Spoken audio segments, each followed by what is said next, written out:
खबर आपको देंगे कि टिक टॉक पर वीडियो बनाने का शौक एक और नौजवान की जिंदगी ले गया है। नौजवान नहर पर नहाने के दौरान टिक टॉक बनाते हुए डूब गया है। नौजवान की लाश निकालने के लिए जारी रेस्क्यू ऑपरेशन भी रात होने के बायस रोक दिया गया है। चक 126 की नहर में नहाने वाला नौजवान अवैस फैसलाबाद यूनिवर्सिटी का तालिब इल्म था। टिक टॉक एक और जान ले गया है। टिक टॉक पर वीडियो बनाते हुए एक नौजवान जिंदगी की बाजी हार गया।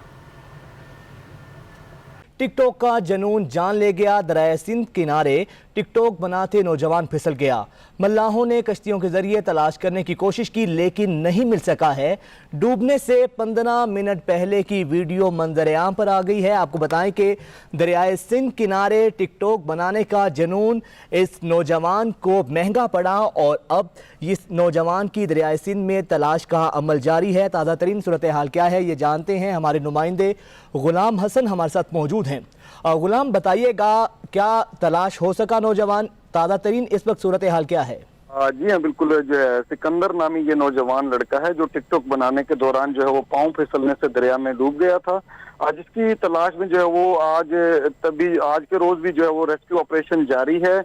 5 रोज से रेस्क्यू की जानिब से जो है वो ऑपरेशन जारी था। ताहम अब इस ऑपरेशन में जो है वो पाक फौज और पाकिस्तान नेवी के गोताखोरों ने भी इस ऑपरेशन में हिस्सा लिया है और रेस्क्यू और इमदादी टीमें नौजवान की तलाश में दरिया सिंध में चाचना शरीफ के मकाम पर जो है वो बेनजीर भुट्टो शहीद पुल के करीब जो है मुश्तरका तौर पर ऑपरेशन जारी रखे हुए हैं और दरिया में डूब जाने वाले नौजवान सिकंदर खान का ताल्लुक जो है वो नवाही इलाके सरदारगढ़ से है, जिसकी तलाश में जो है वो रेस्क्यू ऑपरेशन ताहाल जो है वो जारी है। इसकी तलाश अभी तक जो है वो नहीं हो सकी थी। ठीक है, बहुत शुक्रिया गुलाम हसन, आपने इस बारे आगाह किया। इसकी आज पहली मीटिंग थी और मैं अब आपको बताना चाहता हूँ कि इसका मकसद क्या है। पहले तो इसका मकसद ये है कि जो हमारी नया पाकिस्तान हाउसिंग जो हमारी कोशिश थी कि आम लोगों के लिए, गरीब लोगों के लिए घर बनाए जाएं पाकिस्तान में और उस तबके के लिए घर बनाए जाएं जिसके पास कैश नहीं है घर ख़रीदने के लिए। मसलन टीचर्स हैं, नर्सेज हैं, प्रोफेशनल क्लास है, कोई काम करने वाले वेल्डर है, कोई छोटी सी दुकान है, उसके पास इतना पैसा नहीं है घर बनाने के लिए।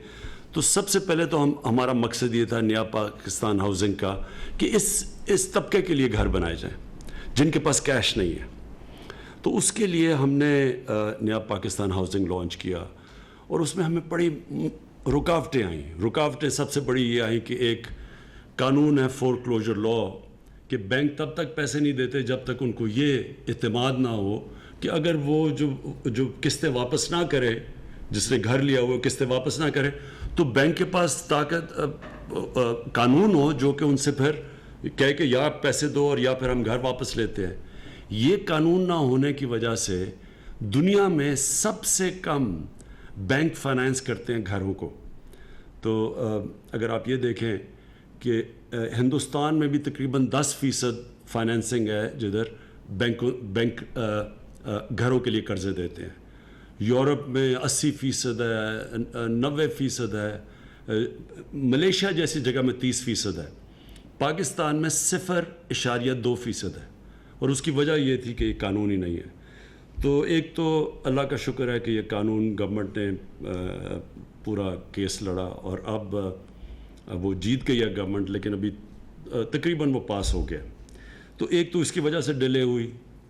दूसरी, हमने देखा कि बहुत ज़्यादा कंस्ट्रक्शन इंडस्ट्री के सामने रुकावटें थी। मुख्तलिफ़ किस्म के टैक्सेस थे, परमिशंस उनको नहीं मिलती थी, वो परमिशन लेते लेते इतना देर लगती थी, फिर रिश्वत देनी पड़ती थी। फिर अगर वो परमिशन एक ही मिलती थी, यूटिलिटीज़ की परमिशन, यानी कंस्ट्रक्शन इंडस्ट्री के सामने बड़ी रुकावटें थी। तो ये जो आज हमने कमेटी बनाई है, इसका सबसे बड़ा मकसद ये है कि ये रुकावटें दूर करें कंस्ट्रक्शन इंडस्ट्री के सामने। और सारों हमने सूबों को साथ बैठाया है क्योंकि कई चीज़ें फेडरल गवर्नमेंट के पास हैं और कई चीज़ें सूबों के पास हैं जो सूबों के हकूक़ हैं, जो सूबों के इख्तियारात हैं। तो आज सारे सूबों के साथ बैठ के हमने मीटिंग की है। अभी मीटिंग ख़त्म हुई है और ये पहली हमारी, जिस तरह मैंने कहा, मीटिंग है नेशनल कोऑर्डिनेशन कमेटी की। इसका एक और मकसद है और वो दूसरा मकसद ये है कि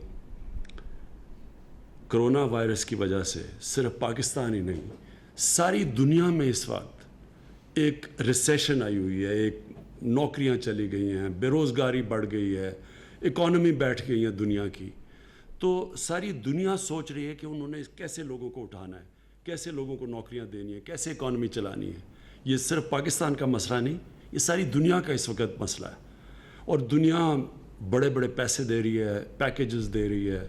امریکہ کے اندر تقریباً 3000 ارب ڈالر کا پیکیج دیا جا رہا ہے کہ کسی طرح اکانومی کو چلانا شروع کریں. تو ہم نے یہ فیصلہ کیا ہے کہ ہم نے ہاؤسنگ کے ذریعے اور کنسٹرکشن انڈسٹری کے ذریعے اپنی اکانومی کھڑی کرنی ہے تاکہ لوگوں کو روزگار ملے. اصل مسئلہ لوگوں کو روزگار ملنا ہے. جیسے جیسے لوگوں کو روزگار ملے گا لوگ غربت سے نکلتے آئیں گے. تو یہ جو کمیٹی بنی ہے اس کا دوسرا مقصد یہ ہے کہ جو بھی کنسٹرکشن انڈسٹری, اب ایک تو نیا پاکستان ہاؤسنگ ہے جو صرف غریبوں کے لیے, جو نچلے طبقے کے لیے جن کے پاس پیسہ نہیں ہے ان کے لیے ہے. دوسرا اس کا مقصد یہ ہے کہ ساری کنسٹرکشن انڈسٹری چلنی شروع ہو. تو یہ جو کمیٹی بیٹھے گی جس کو میں پریزائڈ کروں گا اور ہر ہفتے اس کی میٹنگ لوں گا, یہ کمیٹی مسلسل ہر روز اب یہ رکاوٹیں دور کرتی رہے گی کنسٹرکشن انڈسٹری کے لیے بھی, اور پھر دیکھتی رہے گی صوبوں سے کہ کیا کیا مسئلے آ رہے ہیں, کیونکہ کبھی پاکستان میں اس طرح کا کام پہلے نہیں ہوا. اور یہی وجہ تھی کہ اب تک ہمارے لیے بڑا مشکل رہا ہے کہ اپنی یہ جو نیا پاکستان ہاؤسنگ کو شروع کرے. تھوڑی شروع ہوئی ہے لیکن اس کو اس پیمانے پہ کہ جدھر ہم نے سوچا تھا 50 لاکھ گھر بنیں گے. تو میں اب یہ جو کرونا کی وجہ سے میں صرف یہ کہنا چاہتا ہوں کہ یہ اس وقت ہمیں جو ہماری انٹرنیشنل اوبلیگیشنز ہیں اس کے لیے ہمیں صرف 31 دسمبر تک ہمیں ٹائم ملا ہے. یعنی وہ جو کئی جدھر ہمیں جکڑا ہوا ہے فیٹف پہ اور جو کنڈیشنز لگائی ہوئی ہیں پاکستان پہ, ان سے ہمیں صرف اس وقت 31 دسمبر تک ٹائم ملا ہے کہ ہم یہ جو آج میں چیزیں بتانا چاہتا ہوں کہ اس طرح کی ہم کنسٹرکشن انڈسٹری کو انسینٹیوز دے سکیں. تو یہ میں بتانا اس لیے یہ ضروری بتانا ہے کہ میں چاہتا ہوں کہ آج ساری ہماری کنسٹرکشن انڈسٹری یہ سمجھ لے کہ یہ ٹائم ہے, یہ موقع ہے. یہ 31 دسمبر کے پاس آپ کے پاس یہ موقع نہیں رہے گا. کئی چیزیں کئی پھر بھی رہیں گی لیکن کئی چیزیں ہم نہیں کر سکیں گے. تو سب سے پہلے ہم نے یہ فیصلہ کیا, اور یہ مجھے خوشی اس لیے ہے کہ یہ وہ نیا پاکستان ہاؤسنگ جو کہ اس طبقے کے لیے جس کو جو نہیں گھر خرید سکتے, جو کرائے کے گھروں پہ رہتے ہیں اور جو سوچتے رہتے ہیں کہ ساری دنیا ساری زندگی ہم کسی طرح پیسے اکٹھے کر کے گھر خریدیں, تو ان کے لیے سب سے پہلے ہے. ہم نے نئے پاکستان ہاؤسنگ کے لیے 30 ارب روپے کی سبسڈی دی ہے.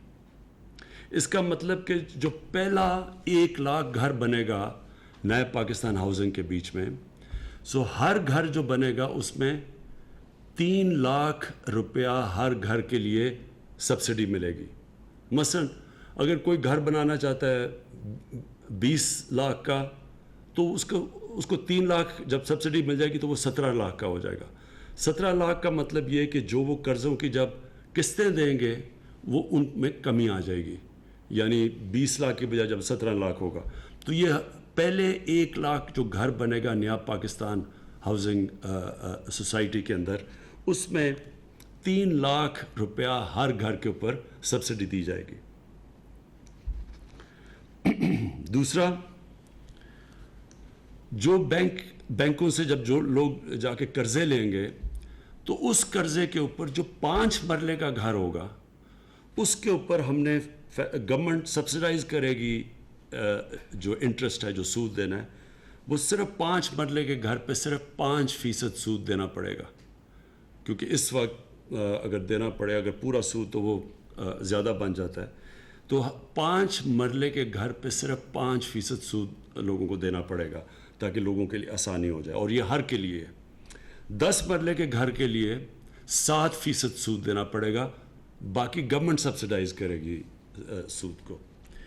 تیسری چیز, ہم نے اسٹیٹ بینک آف پاکستان نے بینکوں سے بات کی ہے, سب بینکوں سے, اور ہم نے ان بینکوں کو کہا ہے کہ آپ 5% جو آپ کا ٹوٹل پورٹ فولیو ہے اس کو صرف کنسٹرکشن کے لیے رکھیں, اور وہ رکھیں اس لیے کہ پاکستان کو اس مشکل وقت سے نکلنے کے لیے کنسٹرکشن کی ضرورت ہے. تو کنسٹرکشن انڈسٹری کے لیے بینکوں کو خاص ہم نے تاکید کی ہے کہ 5% آپ نے اپنا جو ٹوٹل پورٹ فولیو ہے وہ صرف کنسٹرکشن انڈسٹری کو دیں.